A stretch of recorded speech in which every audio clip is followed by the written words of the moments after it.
Evolution of Doja Cat's Say So. 2020 will be remembered for a lot of things, most of them negative, but it will also be remembered as the year of Doja Cat and Say So. The fifth track on Doja Cat's 2019 Hot Pink album, Say So was not initially slated to be released as a single. However, after a successful TikTok video in December 2019, where @YodelingHaley danced along to the chorus of the song, setting off a full-blown trend, the original plans for the tune changed. While Doja Cat had had a few previous hits, like Juicy and Tia Tamera, the popularity of Say So was at a whole other level. And there's no denying that it's largely thanks to its popularity on TikTok. The song continued picking up steam, and by the middle of January 2020, it entered the Billboard Hot 100 list, with Doja Cat's label deciding to officially release the song as a single on January 28th. And on February 27th, they followed it up with a corresponding music video. After collabing on a remix with Nicki Minaj, the song jumped to number 1, and Doja Cat proceeded to do dozens of live performances of the song throughout the year. Having had to perform it on numerous occasions, Doja took on different styles both visually and musically to try to keep it interesting. Today we'll be looking at a few different iterations of Say So, from the fashionette play to the musical influences, and why this was crucial in making the song as successful as it is. Let's get into it. Say So. It's important to note that this music video, and the majority of the other performances we'll be talking about today, were styled by Brett Allen Nelson. While Doja has always expressed interest in fashion and has her own unique style, there's no denying that as her stylist, Brett has helped her hone her image and evolve her look to the next level, making her a certifiable fashion star. Both Doja and Brett are drawn to theatrical, outlandish looks, and as a result, when the two collaborate, it always makes for interesting fashion choices. In an interview with Billboard, Brett said, quote, "He's not the one to call if you want a simple jeans and t-shirt look." Another big factor that affects Brett's vision and style philosophy is being inspired by and working with iconic photographer and director David LaChapelle, whose work is equal parts theatrical and surreal with a combination of art history and contemporary pop culture. Released on February 27th, the Say So video, which feels like Saturday Night Fever meets Boogie Nights, heavily references 70s pop culture. Throughout the video, Doja wears various looks that take inspiration from fashion trends of that time period, and even her makeup references popular celebs of the 60s and 70s like Twiggy, Natalie Wood, Diana Ross, and Donna Summer, with bold eyeshadow, thick lashes, and sharp graphic eyeliner. Her first outfit in the music video features a knitted cowl neck halter dress by the brand No Cesso and a pair of purple platforms. The halter top was at the peak of its popularity during the late 1960s and early 1970s, influenced by youth culture and a rise in movements for women's rights. Informality was in style, and women began to shed the tight, cumbersome undergarments that they had long been expected to wear. The rainbow pattern can be seen not only as a nod to the LGBTQ community, but also as a reference to the hippie movement, which commonly incorporated bold patterns and bright colors into its aesthetic. The platform shoes, which have seen a recent revival, were wildly popular with teens in the 70s, where they were seen as a rebellion against conservatism and tradition. Her next look, a pink chainmail mini dress, is from the brand Poster Girl, and features an assortment of popular disco trends. During this time period, bright colors and reflective materials thrived, as that was the best way to get noticed on the dance floor. Coinciding with the rise of sexual liberation, women of the 1970s would often wear bare-backed dresses or dresses with lower necklines.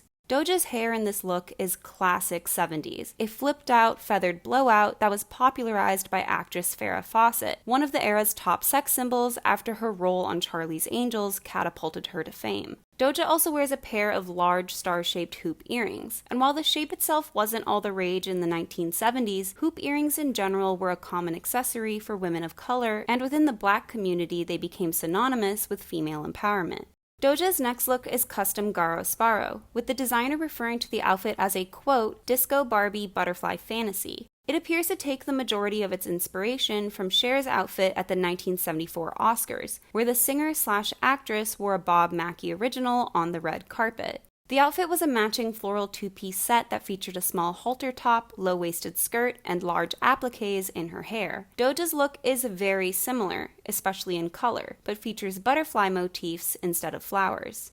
Her next outfit is another shiny number, a sheer blue rhinestone dress designed by Christian Cohen in collaboration with the Powerpuff Girls. No, that wasn't a joke. The dress is form-fitting and body-bearing, exuding the sexual energy of the era along with highlighting the strength of femininity. Besides Doja looking absolutely stunning in the ensemble, it also references two other female icons. The first, Diana Ross, who wore a variety of sequined and bejeweled dresses over the course of her career. The second, Marilyn Monroe, who wore a skin-tight, crystal-covered dress to sing Happy Birthday to JFK on May 19, 1962. Her fifth and final look is a near parody of the disco aesthetic. Studio 54 would be very proud. Doja is wearing a nude Brian Hearns jumpsuit with a custom Zaina Bain belt with her name on it. The rhinestone design features an assortment of celestial motifs from stars to planets and is a clever reference to the space craze of the late 50s and 60s, as well as possibly foreshadowing Planet Her. Jumpsuits were a mainstay of 70s fashion and were largely influenced by the workwear as everywhere trend, as well as a move towards women's fashion becoming more comfortable. Doja's jumpsuit, which could be a reference to a variety of disco queens from the 70s, actually reminds me of Elvis's iconic look, revealing how a one-piece jumpsuit can be worn by any gender. And we'd be remiss to not talk about her beautiful Afro-esque hairdo, which had become a political statement in the Black community as a way of rebelling against racist and Eurocentric standards of beauty. The retro disco-inspired aesthetic utilized in the video would foreshadow not just the many 70s looks Doja would wear in live performances of the song, but also the return of 70s trends in fashion in general. It's nice to see how instead of shying away from the song's roots as a popular TikTok song, Doja embraced it, inviting various creators to make a cameo in the music video, as well as incorporating the dance into her official choreography. The Tonight Show starring Jimmy Fallon. The song's first live TV performance, and sadly the only one pre-COVID, the creative direction, stage design, and costume design were all done by Brett. Doja wore a custom Christian Cohen Swarovski pink jumpsuit with fur trim and a large floor-length Oyemwen pink tulle jacket, a reminder that she also wore Christian Cohen in the Say So music video. Her backup dancers wore matching Garo Sparrow pink vinyl skirt sets with feather trim. Doja has stated on multiple occasions that pink is her absolute favorite color, so it comes as no surprise when she shows up wearing it. The entire look is like Barbie meets My Little Pony, and it's utterly fabulous. The first time I watched the performance, I thought it was already a great look with the jacket on, then it dropped, and so did my jaw. The jumpsuit hugs Doja's curves perfectly, while the feathered trim is reminiscent of a similar sheer look that Cher wore to the 1974 Met Gala, of course designed by Bob Mackie. And I love that her backup dancers also get a bit of an outfit change, with their skirts being switched out for a pair of one-legged flared pants. The staging of the three women is somewhat reminiscent of the Supremes, which we can infer is purposeful due to the 70s inspiration we've seen thus far. Considering it was the first live performance of the song, it's a fairly straightforward rendition, but it's immediately apparent how much potential it has. MTV Push. Once again, her backup dancers were custom Garo Sparrow, this time a red miniskirt and halter top that I interpret as Mod meets Y2K. Xenon who? Doja is wearing a red wig that perfectly matches the cherry print on her poster girl dress. The dress itself looks great on her, but following that killer Jimmy Fallon performance, I find it kind of lacking, and especially now when I retroactively compare it to the similarly fruit-themed, yet far superior, Larika Matoshi strawberry dress. I kind of wish that instead of the cherry dress, we'd gotten to see Doja in a red vinyl gown. It'd be more of what we'd already seen, but I still think that would be more interesting. Vevo Lift. This early performance is almost a parody of Doja Cat's publicly perceived persona. However, there's more to this kitty cat look than meets the eye. Doja is wearing a custom Garo Sparrow corset with matching ears, while her collar and belt are made by Zaina Bain. The latter brand specializes in post-fetish leather and is immensely popular with celebrities, being worn by Ariana Grande and Chloe and Halle. Working in collaboration with Brett, Garo Sparrow's cat corset actually takes inspiration from Playboy bunnies, not to be confused with Playboy Playmates, the women who make appearances in the magazine's pictorials. For those unaware, a Playboy bunny was the moniker for an official cocktail waitress who worked at the Playboy Club. The girls would wear bunny suits on the job, which was essentially glorified lingerie. The costume itself was modeled after Playboy magazine's rabbit logo and was also the first commercial uniform to be registered by the United States Patent and Trademark Office. Journalist Gloria Steinem once went undercover as a Playboy bunny in the 60s and publicized the exploitative working conditions of the bunnies as well as the harassment they endured on the job. While the Playboy brand as a whole is pretty gross, the iconic image of the Playboy bunny has endured, with the look making appearances in numerous movies and continuous references in Japanese manga and anime. Doja's look takes the Playboy bunny imagery and makes it her own. There's something mysterious about the concept of like a crazy cat lady. I took that symbol and applied it to my character, Doja Cat, and my career. In this video, we see Doja go completely crazy for cats, with the set design taking inspiration from a fuzzy cat tree and Doja dressing like the craziest cat of all, Cheshire.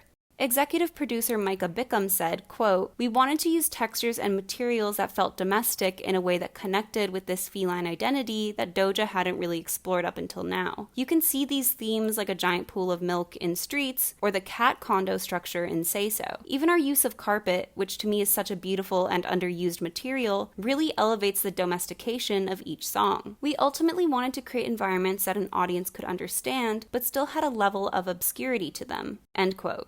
And they definitely succeeded, as there is something both familiar and yet strange about the entire performance. Something we could say about Doja Cat in general.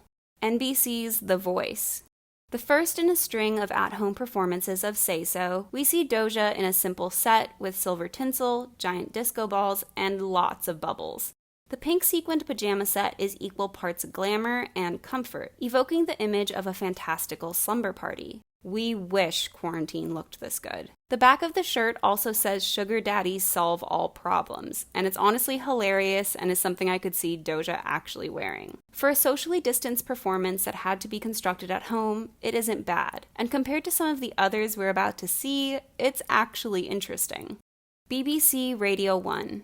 Another simple performance, this outfit is actually from Doja's personal closet and wasn't styled by Brett. And as we continue on in this video, I think you'll be able to tell when he is and isn't involved in Doja's looks. A fairly casual and very 2020 outfit, the two-piece set features a Louis Vuitton-inspired monogram that says sex. In both 2019 and 2020, we saw the rise of faux designer monograms with Billie Eilish wearing extreme versions repeatedly, and the character of Maddie wearing something very similar in an episode of Euphoria. I've talked about the rise and fall of monogram prints before, so check out my Y2K video if you want to learn more about that, but all you need to know for right now is that Dapper Dan is a genius who we owe this entire trend to. The Late Late Show with James Corden. A basic performance in the midst of quarantine, Doja performs the song again in her bedroom amongst a comfy mass of pillows and bright neon lights. Although it's pretty difficult to tell because of the setup, Doja is wearing a corset by Marina Herman-Setter and a fluffy feathered headpiece from Pierce Atkinson. It's again nothing to write home about, but there's no denying that there is something about the simple performance that is comforting and endearing. Although you can definitely see that Doja is getting a bit tired of performing the same song over and over again. MTV VMAs. One of the first big award shows that had to reevaluate its format post-COVID, Doja's performance of Say So had to keep the new guidelines in mind to guarantee a safe environment for everyone involved. As a result, the team that performed on stage with her wore costumes that incorporated masks and other protective gear. Their simple white outfits that are meant to look like astronauts, fitting the otherworldly theme of their set design, actually makes me think of sexy hazmat suits. The idea for the spaced-themed performance was a collaborative effort between Doja and Brett, with Brett saying in an interview with Vogue, quote, "Doja and I both wanted to do something sexy, original, and iconic. The VMAs is a show where you can push all the limits. She told me she wanted to be a rainbow alien, and I ran with that idea." End quote. Reaching out to Asher Levine, whose futuristic designs have been worn by everyone from Lady Gaga to Taylor Swift to Lil Nas X, the two began planning Doja's look 5 weeks in advance. The custom catsuit is alien meets mermaid and takes the aesthetic of Say So away from the past to the future. The mesh suit features handcrafted sculpted scales that are placed in strategic positions and also lights up. The Nether region is designed in a flamboyant way to evoke female strength, and I definitely think they succeeded in that. The look as a whole is not only fantastical and camp as hell, but it also reveals how far Doja and her team are willing to go to make their vision come to life. Brett mentioned in that same Vogue interview that, quote, "When I first started working with Doja, she had never worked with a stylist before, so every new job I try to blow her mind. She and I get each other so well. We bicker like brother and sister, but I know her, sometimes better than she knows herself. She's down to have fun, take risks, and she trusts me, which in my industry is the best thing a creative could ask for." End quote. It's also worth noting that this is when Doja first teased her upcoming album, Planet Her, where she took on the persona of a news presenter in an homage to old school MTV. In said intro, she's wearing archive Vivienne Westwood. BBMA performance. For this performance, Doja created a mashup of Say So, Like That, and Juicy with a jazzy musical theater-inspired arrangement. Everything from her costuming to the set design takes inspiration from the musical Chicago, and more specifically, the 2002 film. Brett, who was once again in charge of creative direction and styling, said in an Instagram post, quote, "I'm so proud of Doja, especially when she brings all my musical theater dreams to life," end quote. And his love for the source material is immediately obvious. Doja's 1920s-inspired flapper dress is custom George Hobeika and is specifically designed to resemble the ensemble Roxy Hart wears in Chicago during her Roxy performance, the musical number that Doja is specifically referencing. Unlike the performance in Chicago, Doja's backup dancers are women instead of men, although they're still wearing tuxedos. Kinda. The entire performance is incredibly stylized, with Doja's choreography incorporating 1920s dance moves like the Charleston, along with the original TikTok dance. It's also interesting to note that in Chicago, the Roxy performance is a fantasy, where the character is imagining a world where she's become a successful performer and where everyone loves her. Considering how popular Doja had become by this point, with a lot of her mainstream attention coming from this song, we can also see it as representative of how far her career has come. It isn't an imaginary musical number, it's her actual life now. Besides the 1920s styling being a welcome change from the 1970s aesthetic we've come to expect from Say So, this performance was an early example of the range and creativity Doja would showcase during the rest of her hot pink era. MTV EMAs. For this performance, Doja continues to reference and incorporate film and pop culture, with this performance taking inspiration from the 2002 horror movie The Ring.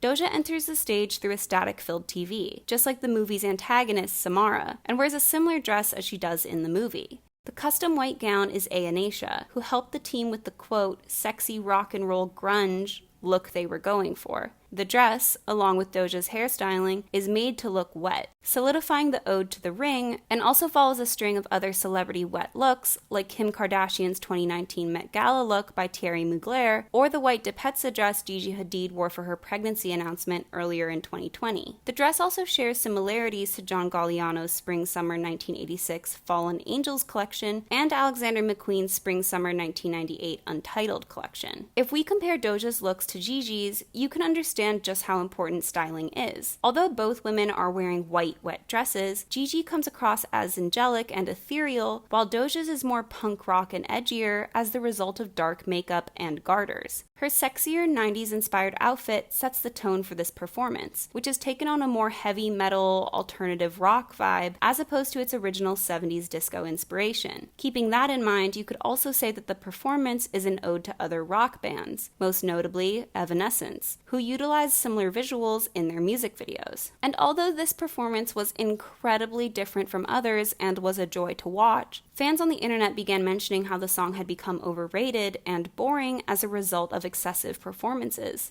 Doja Cat responded to the frustration with a funny tweet after the performance. Quote, "I'm tired of Say So too, y'all." iHeartRadio Jingle Ball. For the 2020 Jingle Ball, Doja performed a mashup of Santa Baby and Say So. Dressed up as a sexy Mrs. Claus, she began her performance in a custom pink velvet ensemble with a fluff trim by Trashy Lingerie. When the song segues to Say So, she changes into an outfit that is a reference to an angel Christmas tree topper. The look is quite cute, although it gives less Christmas angel vibes and more Reese Witherspoon and Little Nicky. But it's definitely not as impressive as the all-out angel look she wore during the hot pink sessions. YouTube Streamies.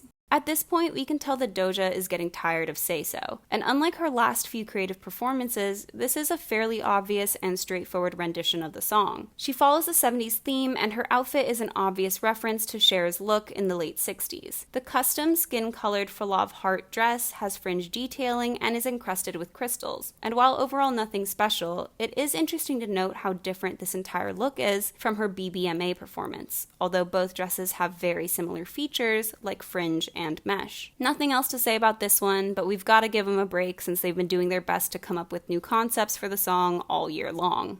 Dick Clark's New Year's Rockin' Eve. In an homage to the music dance TV show, Soul Train, Doja Cat has her own kitty train, which honestly makes me kind of sad that she didn't wear a cat outfit, but I digress. The mesh outfit has large silver sequins sewn into a clever bodysuit silhouette, along with a large silver tinsel-esque skirt. With the silver wig and eye makeup, it's all very matchy-matchy, and not my favorite look overall. Instead of coming off as glamorous, it looks like something you could DIY with random items from Party City. Considering the majority of her looks during the Say So era have been sparkly and skin tight, I almost wish they'd had her wear a fabulous floor-length gown in an ode to Donna Summer or Diana Ross. Sure, this outfit is fun, but has little impact in the grand scheme of things. Also, I find it really funny that in an interview, Doja said she was excited for the new year and to do new things. She is so done with Say So. I'm really excited to just have a reason to start over and do new things. And BLACKPINK's The Show. While not technically a Doja Cat performance, it is a performance of Say So, so it counts. During Korean group BLACKPINK's digital concert, The Show, Lisa covered Say So, begging the question, is Doja already a big enough figure in the music industry that she's influencing others? In the performance, Lisa wears a gold sequin showgirl costume that kind of reminds me of the outfits Marilyn Monroe and Jane Russell wore in Gentlemen Prefer Blondes, but combined with Nicole Kidman's outfit in Moulin Rouge. Overall, I don't love it.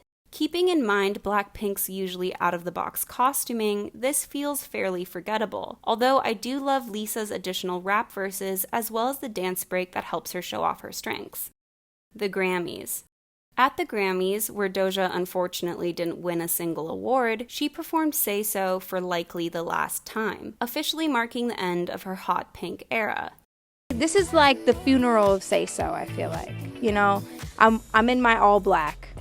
For her final performance of the hit song, she wore a custom all-black Jean-Paul Gaultier corset and Vex latex catsuit. While there is an ode to fetish wear, this outfit most obviously references Janet Jackson's Feedback music video, where she dances in an all-black catsuit with a high ponytail on a foreign planet. Similarly, Doja introduced her performance by welcoming everyone to Planet Her, where she is accompanied by background dancers dressed as astronauts with cute LED cat ears on a stage with a futuristic setting. In an interview with V Magazine, Doja stated, quote, I feel like when I watch people, like Beyonce or Janet, doing what needs to be done, I genuinely smile and look at it like, this is perfect. I can tell when something is treated with care. I appreciate the work they put into their craft. So who would I be to not do the exact same or almost as good? I'm not trying to compare myself to them, but I'm just saying that I want to give people something interesting, something they can lock their eyes onto and take with them in the future. End quote. With the new arrangement taking the song from disco territory to techno and her corset-looking vaguely xenomorph-esque, we can see how much Doja Cat and Say So have evolved since the beginning of 2020. She's not just a minor stylish celebrity anymore. She's a full-blown high-fashion star with a bright future. Over the course of 2020 and 2021, we've been able to watch Doja Cat grow as an artist, not only when it comes to her personal style, but when it comes to performing as well. Despite being relatively new to the industry, she's proven that she not only has the talent to excel at her craft and become a long-lasting presence in the industry, but that she also has the creativity to keep her fanbase invested and interested. Hot Pink was a hell of an era that brought us amazing songs like Streets, Cybersex, Juicy, and of course, Say So. But that was just the beginning, and I can't wait to see what the upcoming Planet Her project has in store for us. Which of Doja Cat's Say So performances was your favorite? I hope you enjoyed this video. Don't forget to like and subscribe, and I'll talk to you soon. Bye!